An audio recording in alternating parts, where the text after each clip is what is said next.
proyeksi pertumbuhan ekonomi Indonesia hingga akhir tahun ini. Bank Indonesia memperkirakan pertumbuhan ekonomi Indonesia berada di kisaran 4,9 hingga 5,3% dari proyeksi sebelumnya sebesar 5,5 dan 5,4%. Deputi Gubernur Bank Indonesia Peri Warjio mengatakan ada sejumlah faktor yang membuat BI mengubah proyeksi pertumbuhan ekonomi seperti keputusan pemerintah memotong anggaran belanja kementerian dan lembaga sebesar Rp133,8 triliun. Kemudian Bank Indonesia melihat kondisi perekonomian global masih lesu akan berdampak ke negara-negara berkembang seperti Indonesia. Ada pula faktor pertumbuhan ekonomi Eropa pasca fenomena Brexit. BI memprediksi pertumbuhan ekonomi dunia untuk tahun ini hanya di angka 3,1%.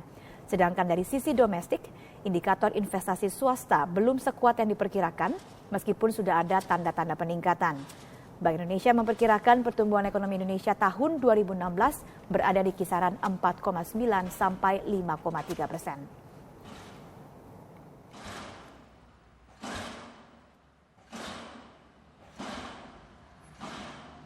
Proyeksi pertumbuhan ekonomi dunia yang juga menurun.